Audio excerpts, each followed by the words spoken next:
marzo de 2006, aproximadamente 21:50 horas, el comisario Roberto Ayala, jefe de la Unidad Regional número 2 de la ciudad de General Pico, La Pampa, República Argentina, recibe un llamado desde el Comando Radioeléctrico, aduciendo el mismo que el cabo de policía Sergio Luis Pucheta, que andaba en el Legajo Moto 109, necesitaba ayuda en el denominado Cruce Las Cañas, por el cual él mismo va, y esto es lo que relata cuando llega al lugar.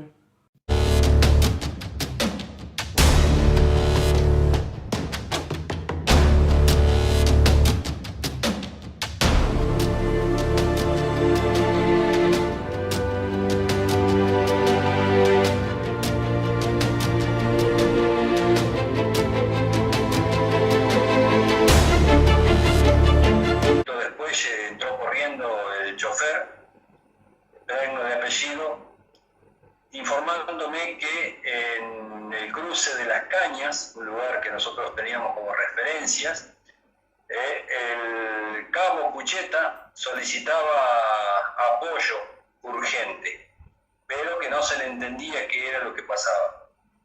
Inmediatamente subimos al vehículo policial, el chofer y quien oficiaba de segundo jefe de la unidad regional, y nos dirigimos hacia el lugar que el chofer conocía el camino más cerca, que obviamente los que no conducimos en zona rural, por ahí nos costaba identificar el sitio. Es decir, que fuimos los primeros en llegar.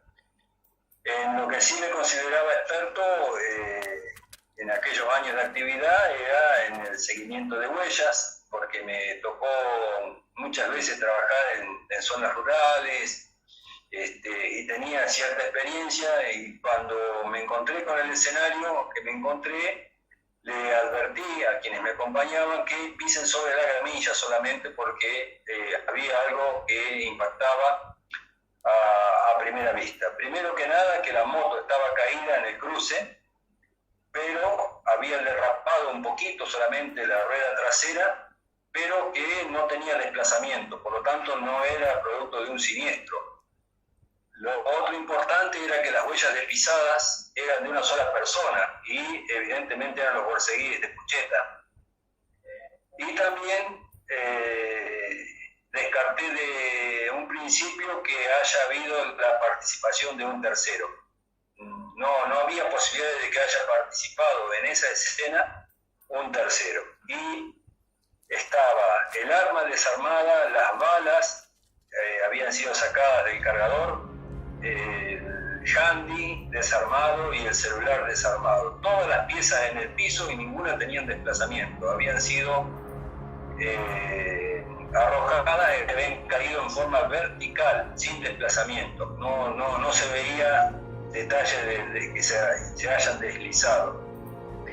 Inmediatamente ubiqué hacia dónde, que si mal no recuerdo era hacia el sur, salían las huellas de pisada del cabo Pucheta, y como todavía había algo de luz solar, pudimos identificar las huellas y las empezamos a seguir. Y lo que me llamó poderosamente la atención, sobre todo porque en esa época yo corría habitualmente, corría todos los días, salía a trotar, me llamaba la atención el largo de los pasos que hacía.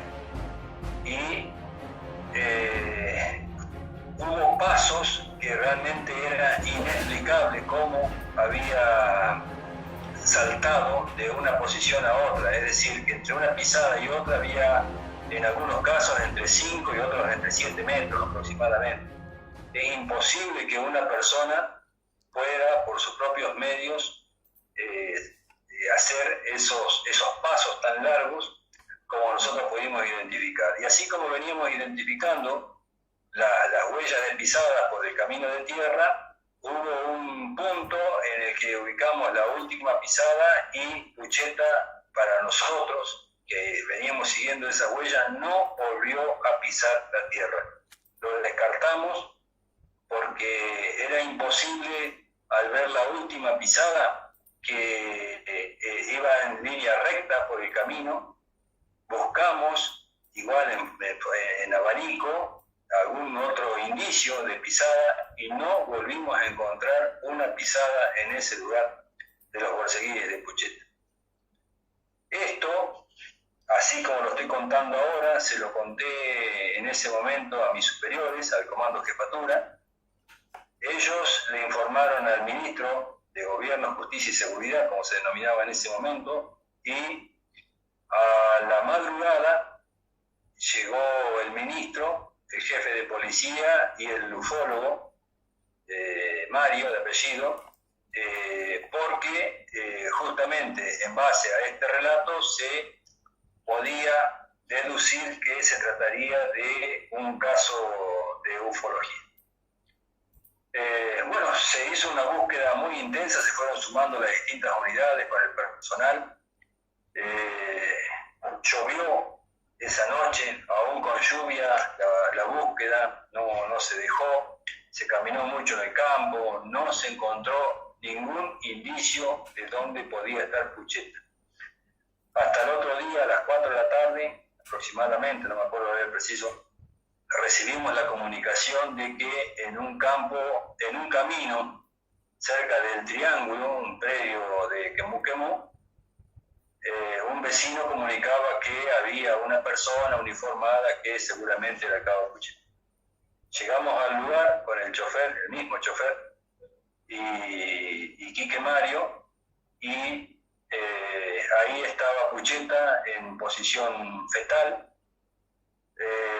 Lo primero que quise hacer fue, porque estaba totalmente perdido, estado de shock, tenía los dedos tan agarrados que yo no le podía mover los dedos. Evidentemente había una situación inexplicable en ese momento del estado de Pucheta.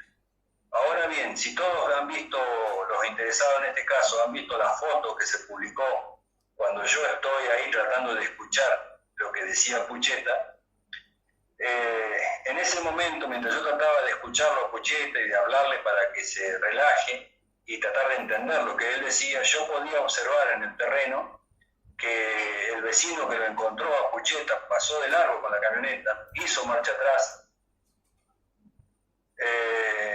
se puso al costado de Pucheta, se bajó, caminó hasta donde estaba Pucheta, se volvió hasta la posición del conductor, seguramente ahí llamó por teléfono, y después no se acercó más a Pucheta. Todas esas circunstancias yo las podía deducir por las huellas que veía en el terreno. Había llovido un poquito también en ese horario, es decir que todas las pisadas, todos estos rastros se podían observar plenamente en la calle de tierra. Ahora, no podía ver de esa posición, y después otros policías buscaron, no hubo forma de determinar cómo llegó Pucheta a ese lugar, a ese punto.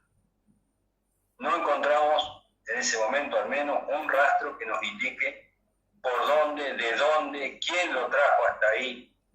No, eso no se pudo determinar en el terreno. Bueno, pasado ese estado de shock, se empezó a aflojar un poco las manos, a desprenderse de esa posición, a tirar las piernas. Llegó la ambulancia que lo asistió y lo trasladó al Hospital Centeno, donde los médicos pudieron determinar que estaba en ese estado de shock y que sin duda necesitaba relajarse. ¿Usted qué pensó en ese momento y hasta ahora, en el momento, hasta ahora, ¿no? Actual, qué es lo que usted, qué es lo que piensa de todo lo que vio en ese momento? Yo he tratado siempre de entenderlo justamente.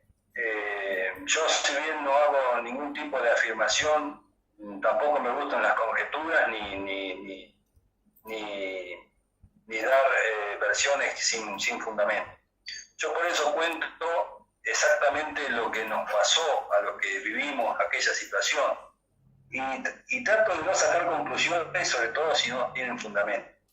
Lo que sí estoy convencido de que algo sobrenatural, algo que no es normal, sucedió con Pucheta.